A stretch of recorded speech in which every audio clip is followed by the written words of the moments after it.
ये कहानी में ये दिखाया जाता है कि ऋषि संदीपनी का आश्रम था, जहां पर दिखाते हैं कि पहले से ही एडमिशन लिया हुआ था सुदामा ने।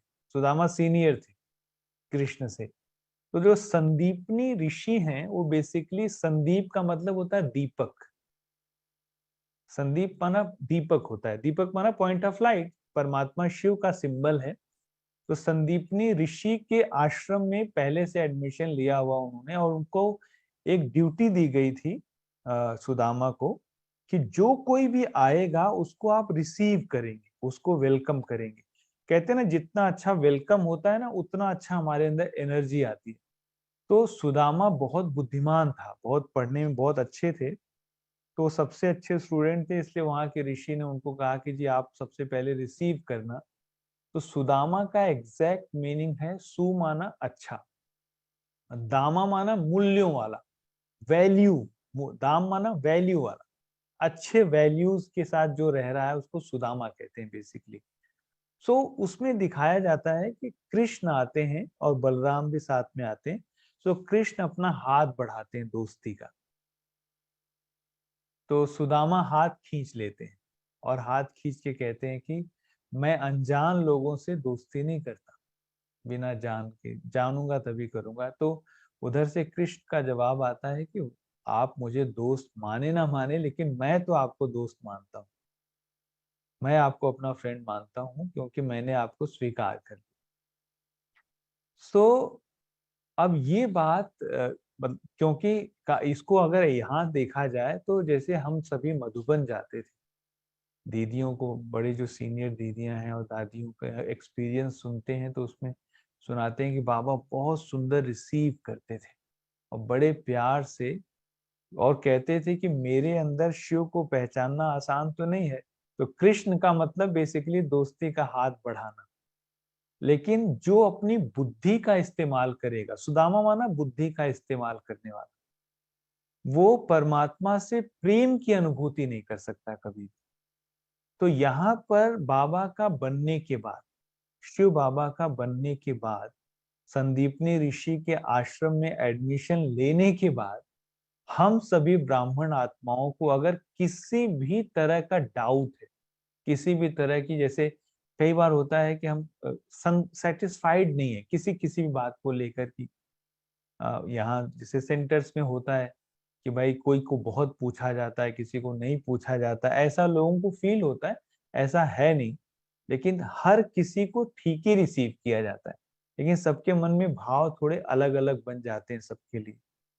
तो उसमें यही दिखाया गया कि सुदामा ने अपनी बुद्धि का इस्तेमाल हमेशा किया, और वो परमात्मा को समझ नहीं पाया, उसके प्रेम को नहीं समझ पाया, इसलिए ज्ञान से भी गरीब रहा और धन से भी गरीब रहा।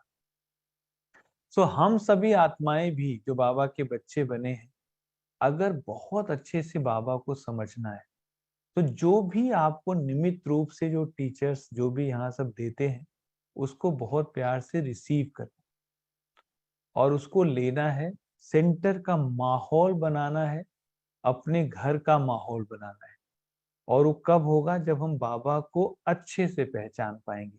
नहीं तो ज्ञान की भी गरीबी रहेगी और धन की भी गरीबी रहेगी। इसलिए देखो लास्ट में क्या होता है, जब वो बहुत ज्यादा हार जाता है, तो उसकी पत्नी, जो उसकी पत्नी, उसका का नाम भूल रहा है मुझे, और सुदामा की पत्नी ने कहा कि आप जाओ और वसुंधरा। क्या कहते, वसुंधरा, हाँ जी।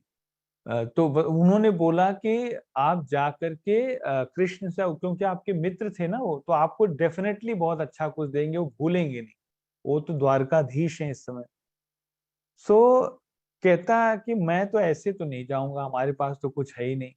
तो दीदी ने अभी ना जो नाम बताया ना, वसुंधरा, तो एग्जैक्ट इसका मतलब होता है जो पूरी धरा को लेकर इकट्ठा चले। तो जो पत्नी है ना, मतलब वो क्या करती है, पूरे परिवार को लेकर चलती है। तो उसने कहा ठीक है, आपको अगर जाना है, आप ऐसे नहीं जा सकते, तो सबके घर से एक एक मुट्ठी चावल लिया, मतलब सबका सफल करने के लिए कि आप जाके उनको देखे आना और उनसे लेना। का मतलब ये है कि लास्ट में जब हम सफल करते हैं, तो भी हमको महल मिल जाते हैं, और जो कहा जाता है कि जो अपनी बुद्धि, जो समझ के पहले ही सारा कुछ सफल कर ले, उसका सब कुछ बहुत अच्छा हो जाता है। इसका सबसे बड़ा मिसाल ब्रह्मा बाबा, जिन्होंने 1 सेकंड में शिव बाबा को समझा और शुरू की सारी संपत्ति बाबा को दे दी। हम बाबा के बच्चे और कल्प कल्प राजा रहे। अभी लास्ट में भी बाबा के पास इतना कुछ था, क्यों? क्योंकि समझा और दे दिया। हम सभी जहां थोड़ा लॉजिक लगाते हैं, किसी भी चीज में थोड़ी बुद्धि हमारी ज्यादा चलेगी, तो हमारी प्राप्तियां थोड़ी घट जाती हैं, थोड़ा कम हो जाता है। तो ये मिसाल है हम ब्राह्मणों का ही, जिसको अगर सच में गहरा बाबा को प्रेम करना है, समझना है, तो हमको इस बात से बाहर निकलना है। बाबा तो उदाहरण में बार बार बोलते हैं ना, सुदामा का भी मिसाल है, सुदामा का भी मिसाल है। लेकिन ज्ञान समझने के बाद समझ में आया कि हमारी, मतलब हम सारे बाबा के ज्ञानी बच्चे होने के बाद भी अगर थोड़ी भी तकलीफ महसूस करते हैं ना, तो जरूर कुछ न कुछ लॉजिक लगा रहे हैं। बाबा लॉजिक से नहीं समझ में आता है, बाबा तो सिर्फ और सिर्फ प्रेम से ही समझ में आता है, प्रेम की भाषा समझता है। पहला टॉपिक। अब दूसरा हम अष्टरत्नों की बात कर लेते हैं। जैसे बाबा हमेशा कहते हैं कि जो अष्टरत्न होंगे वो बहुत कम सजा खाएंगे। तो हमारी 8 ऐसी चीजें हैं जिस पर हम सबका बहुत अटेंशन नहीं जाता, और उन्हीं 8 चीजों पर ही सारा काम करना है। आज के अव्यक्त, हम यहाँ पर अव्यक्त इशारे भी सुनते हैं, उसमें बाबा हमेशा कहते हैं देह को भूलना बड़ी अच्छी बात है, लेकिन देह के भान को भूलना ये बड़ा मुश्किल टास्क है। देह का भान का मतलब मेल फीमेल की फीलिंग है, हमको फुल टाइम ये याद रहता है। तो पहला जो सबसे बड़ा बॉन्डेज है, तो 8 तरह के बंधन हैं, उन 8 बंधनों को 8 संबंध में हमको कन्वर्ट करना है, तब जाके हम उन अष्टरत्नों की को समझ पाएंगे। पहला जो हमारा बंधन है वो है नाम का बंधन। जैसे किसी का नाम इसमें ब्रह्मा कुमारी मीना दिखा रहे हैं, तो अगर नाम है, तो नाम जैसे ही लिया, आप अगर 50 ऐसे मीना खड़े हो तो सभी घूम के देख लेंगे मीना कोई बुलाए, इतना पक्का है। मतलब बॉडी पर हमारा नाम इतना पक्का है कि अगर कोई दूर से भी आवाज दे और किसी और को भी आवाज दे, अगर मेरा वो नाम है तो हम घूम के देख लेते हैं। तो नाम का कितना बंधन है। तो नाम हमारा क्या है, बाबा ने इसको चेंज किया कि तुम्हारा शरीर के ऊपर नाम है, इसको चेंज करो। सो इसको पक्का करने के लिए नाम दिया, तुम आत्मा हो। मतलब आत्मा, नाम हमारा एवर ग्रीन है, एवर लास्टिंग है, कभी खत्म नहीं हुआ, लेकिन वो हमको याद नहीं रहे। तो नाम के बंधन को चेंज किया और नाम बताया आत्मा। फिर दूसरा बंधन है रूप का बंधन। रूप माना फॉर्म, जो भी हम रूप देखते हैं, घर का, गाड़ी का, पैसे का। तो रूप का बंधन बहुत कड़ा बंधन है, उसको हम देख के अट्रैक्ट होते हैं, फिर उससे वैसी हरकतें भी करते हैं। रूप का बंधन, तो बाबा ने इस बंधन को चेंज किया, कहा तुम्हारा रूप, ये जो आउटर अपीयरेंस को देखकर तुम अट्रैक्ट होती, ये नहीं है, तुम्हारा रूप है ज्योति बिंदु स्वरूप। तो पहला नाम चेंज कर दिया, दूसरा रूप चेंज कर दिया। तीसरा है उम्र का बंधन। जैसे हम सभी, भारत में तो बहुत देखने को आता है, हो सकता है विदेश में कम हो, लेकिन यहाँ अगर किसी को कह दो आपकी, खासकर डिफेंस कॉलोनी एरिया में, कि आप की उम्र कितनी है, तो उम्र बताएंगे नहीं। मतलब हमेशा वो ऊपर नीचे करके बताते हैं, कहते नहीं मैं 60 की तो हूँ, लेकिन मतलब अगर ना होंगे 60 के तो बताएंगे 40 या 50 बता देंगे। मतलब इतना ज्यादा इसका बॉन्डेज है, इतना ज्यादा इसका हमको वो रहता है, कॉन्शियसनेस रहता है।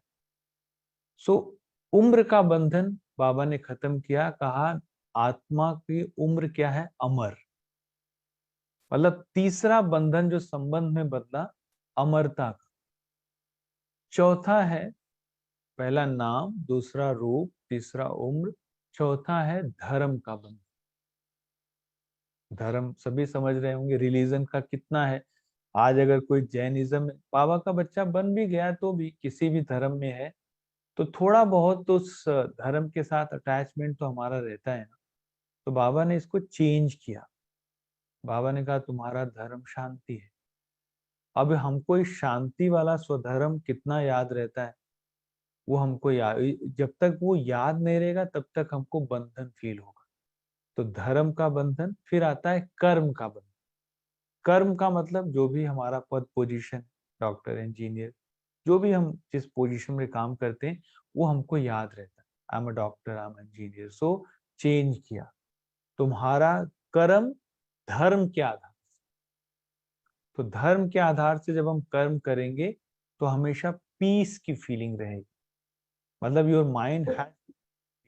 जितना ज्यादा पीस की फीलिंग है उतना ऑटोमेटिक हमारा जो कर्म है बहुत अच्छा होगा, क्योंकि हमको याद रहेगा कि हमारा स्वधर्म शांति है। सो हमको कर्म शांति के आधार से करना। कर्म के बाद आता है भाषा का बंधन। लैंग्वेज बहुत है आज भारत में, तो बहुत ही है का मतलब जो जो जहाँ का है उस लैंग्वेज को प्रेफरेंस देता है। जैसे अगर कोई दिल्ली का है या कोई यूपी का है या कोई महाराष्ट्र का है, जहाँ जहाँ है उस लैंग्वेज को लोग पकड़ के बैठे हैं और उस भाषा के लिए लड़ते हैं। बाबा ने भाषा चेंज कर दिया। कहते हैं ये भी बहुत बड़ा बॉन्डेज है जो हमको आगे नहीं बढ़ने दे रहा है। जैसे अगर गुजरात बेल्ट के हैं, महाराष्ट्र के हैं, दिल्ली के हैं, तो जहाँ के अगर कोई व्यक्ति आपको भाषा बोलते हुए मिल जाएगा ना, तुरंत हम कनेक्ट हो जाते हैं। जैसे लगता है जन्मों जन्मों का रिश्तेदार है हमारा, ये मिल गया। तो भाषा का कितना बड़ा बॉन्डेज है, इसको चेंज बाबा ने किया। स्नेह की भाषा, नजरों की भाषा और संकल्पों की भाषा, इस बंधन को संबंध में बदला। भाषा के बाद आता है देश का बंधन। हम जहाँ के रहने वाले हैं उसका भी हमको बहुत ज्यादा अटैचमेंट होता है उससे, जहाँ के भी हम रहने वाले हैं। तो बाबा ने देश को चेंज कर दिया, कहा तुम्हारा देश ये है ही नहीं, तुम परम धाम निवासी हो। देश का बंधन चेंज करके परम धाम की तरफ डाल दिया। और लास्ट में है माता पिता का बंधन। जो लौकिक माता पिता है, हम बताते भी रहते हैं ना, तो हमारा लौकिक माता पिता से चेंज करके पारलौकिक माता पिता शिव बाबा। तो ये 8 चीजें, 8 संबंधन को 8 संबंध में कन्वर्ट कर दिया। नाम, रूप, उम्र, धर्म, कर्म, और उसके बाद भाषा, देश और माता पिता। ये हमारे 8 बंधन हैं। इन संबंधों में बदला तुम आत्मा हो, बार बार प्रैक्टिस करो। उसके बाद तुम्हारा रूप ज्योति बिंदु स्वरूप है, इसकी प्रैक्टिस करो। तुम्हारी उम्र अमर है, कभी डरो नहीं मरने से। तुम कभी भी, तुम्हारा लॉस नहीं होगा, इसलिए उम्र छुपाने की जरूरत नहीं। उम्र, उसके बाद आता है धर्म का बंधन। तुम्हारे स्वधर्म शांति है, उसके आधार से कर्म करो। कभी कर्म में फिर कर्म विकर्म नहीं बनेंगे, पाप कर्म नहीं होंगे। और कर्म के बाद आता है भाषा, स्नेह की भाषा, नजरों की भाषा, संकल्पों की भाषा लास्ट में हो जाएगी। उसके बाद तुम्हारा देश परम धाम, माता पिता शिव बाबा। इन 8 को 8 रत्नों ने अच्छे से प्रैक्टिस की होगी। सिर्फ यही किया होगा और कुछ नहीं, हो सब भूल गए। और आपने मिसाल में दादियों का सुनाई, जैसे दादी जान की बोलते हैं मैं और मेरा, और कुछ उनको याद ही नहीं रहता। तो सभी ने ऐसे प्रैक्टिस की, सिर्फ और सिर्फ सारी चीजों को भूल गए, कुछ भी याद नहीं रहा। तो इतना गहरा प्रैक्टिस करने के बाद अष्ट रत्न की फीलिंग हमारे अंदर आएगी। तो ये एक बड़ा अच्छा, मतलब ऐसे नहीं कि कोई लगातार इसकी प्रैक्टिस हो पाती है, लेकिन समझ में आ जाने से इतना जरूर पता चलता है कि हमको करना क्या है एक्चुअली। कौन कौन सी चीजें भूलनी है, कौन सी चीजें हमको याद रखनी है। तो ये है हमारी तरफ से। बाकी आपको अगर कुछ इसमें क्वेश्चन है तो आप पूछ सकते हैं, बोलिए। अभी हमारे यहाँ एग्जैक्ट 9:30 हैं। तो दीदी ने कहा 10 मिनट आप और एक्स्ट्रा ले सकते हैं, तो 10 मिनट ये हो गए। बाकी आपको अगर कुछ पूछना है तो बताएं। Very good, brother. Very good. It was really lovely, and बहुत अच्छी बात है, सबको सीखने को मिली। सबको कैसा लगा? Beyond the description, right? Yes, brother read it so beautifully that like we're going to remember it hopefully forever. It just got drilled into our brains. That was thank amazing. You so much. Thank you so much, brother. Thank और you. आप सब बंद कर दो। जी जी, बहुत अच्छे से आप सबने रिकॉर्डिंग बंद। सुना। और दीदी ने इनवाइट किया, कल भी हमने कहा था, तो मुझे आज ये अच्छा लग रहा था कि जो अपने विदेश के बाबा के बच्चे हैं, जो यहाँ ही के हैं, बेसिकली भारतवासी हैं, तो अब आप सभी वहां जाकर के बाबा का नाम बाला करें और अच्छे से दूसरे को इस नॉलेज को एक्सप्लेन करें। बस एक चीज का हमको ध्यान रखना है कि हमको इमोशनली अटैच नहीं होना है किसी से। बहुत बड़ा टास्क है। जैसे हम बहुत ज्यादा, खासकर मतलब भाइयों का तो थोड़ा सा कम है, लेकिन सबके अंदर आजकल है कि थोड़ा सा भी अगर कोई कुछ बोलता है तो हमको लगता है वो ये तो बड़ा दुख में है। ये बहुत बड़ी माया है। इस दुनिया में हर कोई बहुत परेशान आपको लग रहा है, लेकिन ऐसा नहीं है। वो जो बाबा हमेशा कहते हैं ना कि आप देखो, भारत का जो मैप है वो बड़ा टेढ़ा मेढ़ा है। दीदी, मैं इसको एक लाइन में थोड़ा सा समेटता हूँ कि इस पर एक रिसर्च किया कि जो भारत का मैप है उतना टेढ़ा मेढ़ा क्यों। तो इस पर आया कि जैसे बाबा कहते हैं ना, लास्ट में कृष्ण पीपल के पत्ते पर आएगा। तो आप अगर भारत को अफगानिस्तान को जोड़ दो, चाइना को जोड़ दो, इधर इंडोनेशिया को जोड़ दो, इधर पाकिस्तान को जोड़ दो, तो भारत का मैप बिल्कुल बन जाएगा एक पीपल की पत्ते की तरह, एज इट इज बनेगा। और पीपल का पत्ता माना दिल, दिल भी तो ऐसे हार्ट शेप में होता है ना। तो बाबा कहते हैं कि जैसे हम लोग बोलते हैं ना, इस दिल के टुकड़े हजार हुए, कोई यहाँ गिरा कोई वहां गिरा, तो हमारा माना दिल टुकड़ों वाला हो गया है। कभी कोई किसी से अटैच है, कोई किसी से अटैच, जो पूरा दिल बाबा को चाहिए। इसलिए कहा जाता है शिव बाबा इज अ जेलस लवर। बाबा हमको इतना प्यार करना चाहता है, कहते हैं पूरा दिल मुझे दो, तुमने थोड़ा थोड़ा दिल सबको बांट रखा है। तो इसलिए जो हार्ट शेप में का मतलब, जो आज मैप भी टेढ़ा मेढ़ा हो गया क्योंकि हम भी टेढ़े मेढ़े हैं। का मतलब सब कहीं न कहीं से प्राप्ति कर रहे हैं, इसकी वजह से प्राप्तियां पूरी नहीं हो पा रही। इसलिए दिल से इमोशनल होके इस नॉलेज को किसी को नहीं देना, स्ट्रांग होके देना है, ताकि वो अच्छा बने। थोड़ा उसको लगता है, कई बार लगेगा कि पता नहीं इसको बुरा ना लगे, लेकिन आप उसके अच्छे के लिए कर रहे हैं। तो दादी और दीदी कहते हैं कि स्नेह की भाषा से शुरू करो। तो शुरू में शुरू किया, बाद में उनको स्ट्रांगली ट्रीट करके स्ट्रांग बना देना है, ताकि वो बाबा से कनेक्ट होके बाबा से शक्ति ले। नहीं तो ये नॉलेज हमारी जैसे ही थोड़ा इमोशनल होके हम देते हैं तो उसमें मिक्स्ड आता है। ये बाबा की एक मुरली है 74 की, आप पढ़िएगा, अव्यक्त मुरली है, जिसमें बाबा ने कहा जो बच्चे, लाइन बड़ी अच्छी है, जो बच्चे जिस भाव से बच्चे पैदा करते हैं उसी हिसाब से उनकी पालना करने में उनका सारा समय जाता। जैसे रोते हुए बच्चे पैदा कर दिया तो फिर आप दिन भर उनको समझाते रहो, लेकिन शुरू में ही अगर शक्तिशाली बच्चा पैदा किया तो आपको आपकी मेहनत कम हो जाएगी। आप बस उनको मुरली सुनाया, ज्ञान सुनाया, सेटिस्फाइड। तो इस तरह से आप पालना कर सकते हैं। सभी अपनी तरफ से जो भी जिसको देना चाहें दे सकते हैं।